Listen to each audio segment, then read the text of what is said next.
जय माता दी दोस्तों, आप सभी कैसे हैं? आइए हम सफला एकादशी के बारे में और उसकी कथा और उसके महत्व के बारे में बताते हैं। इस बार सफला एकादशी 26 दिसंबर को मनाई जाएगी। पौष मास की कृष्ण पक्ष की एकादशी को सफला एकादशी कहते हैं। इस दिन मान्यता है कि जो लोग इस दिन व्रत रहकर जिस चीज की कामना करते हैं वो आज के दिन पूरी होती है। तो चलिए हम सफला एकादशी की कथा के बारे में कथा सुनाते हैं, उसके महत्व के बारे में बताते हैं।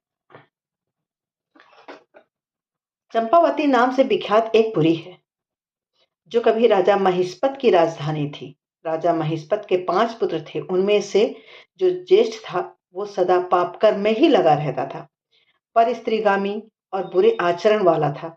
उसके पिता के धन को पाप कर्म में खर्च कर दिया। वो सदा दुराचार परायण तथा ब्राह्मणों का निंदक करने वाला था। वैष्णव और देवताओं को भी हमेशा उनकी निंदा किया करता था। अपने पुत्र को ऐसा देखकर महिष्मत ने राजकुमारों में उसका नाम लुम्भक रख दिया। फिर पिता और भाइयों ने मिलकर उसको राज्य से बाहर निकाल दिया। लुम्भक उस नगर से निकलकर वन में चला गया। वहीं रहकर उस पापी ने समूचे नगर का धन लूट लिया। एक दिन जब वो चोरी करने के लिए नगर में आया तो रात में पहरा देने वाले सिपाही ने उसे पकड़ लिया। किंतु जब उसने अपने को महिष्मत का पुत्र बताया तो सिपाहियों ने उसे छोड़ दिया। फिर वो पापी वन में लौट गया, मांस तथा वृक्षों के फल खाकर, और ऐसे ही अपना जीवन निर्वाह करने लगा। उस दुष्ट का विश्राम स्थान पीपल के नीचे था। वहां बहुत वर्षों का वो पुराना पीपल का वृक्ष था। उस वन में ये वृक्ष का एक महान देवता की तरह माना जाता था। पाप बुद्धि लुम्बक भी वही निवास करता था। बहुत दिनों के पश्चात एक दिन किसी संचित पुण्य के प्रभाव से उसके द्वारा एकादशी के व्रत का पालन हो गया।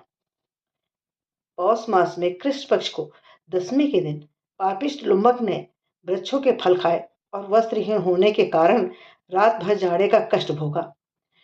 उस समय ना तो उसे नींद आई और ना ही आराम मिला। वो निष्प्राण सा हो रहा था। सूर्योदय होने पर भी उस पापी को होश नहीं हुआ। सफला एकादशी के दिन भी लुम्बक बेहोश पड़ा रहा। दोपहर होने पर उसे चेतना प्राप्त हुई। फिर इधर उधर दृष्टि डालकर वो आसन से उठा और धीरे धीरे से वो जाकर इधर उधर लड़खड़ाता हुआ वन के भीतर गया। वहां वो भूख से दुर्बल पीड़ित हो रहा था। उस समय लुम्भक बहुत से फल लेकर जो ही विश्राम स्थान पर लौटा तेहु सूर्यदेव अस्त हो गए। तब उसने वृक्ष की जड़ में बहुत से फल चुने और निवेदन करते हुए उन फलों से लक्ष्मीपति भगवान विष्णु को संतुष्ट हो यो कहकर लुम्भक ने रात भर नींद ही नहीं ली। इस प्रकार अनायास ही उसने इस व्रत का पालन कर लिया। उस समय सहसा आकाशवाणी हुई, राजकुमार, तुम सफला एकादशी के प्रसाद से राज और पुत्र प्राप्त करोगे। बहुत अच्छा कहकर उसने वो वरदान भी स्वीकार कर लिया।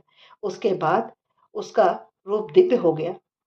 तब से उसकी बुद्धि भी भगवान विष्णु के भजन में लग गई। दिव्य आभूषणों की शोभा से संपन्न होकर उसने अकंटक राज्य प्राप्त किया और 15 वर्षों तक वो उसका संचालन करता रहा। उस समय भगवान श्री कृष्ण की कृपा से उसके मनोज्ञ नामक पुत्र उत्पन्न हुआ। जब वो बड़ा हुआ तब लुम्भक ने तुरंत ही राज्य की ममता छोड़कर उसे पुत्र को सौंप दिया और वो भगवान श्री कृष्ण के समीप चला गया, जहां जाकर मनुष्य कभी शोक में नहीं पड़ता। इस प्रकार जो सफला एकादशी का उत्तम व्रत करता है वो इस लोक में सुख भोगकर मरने के पश्चात मोक्ष को प्राप्त होता है। संसार में वे मनुष्य धन्य हैं जो सफला एकादशी के व्रत में लगे रहते हैं।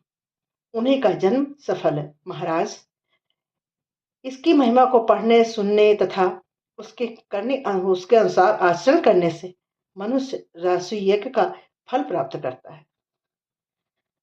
तो बोलो जय श्री हरि की, जय विष्णु भगवान की, जय श्री राम।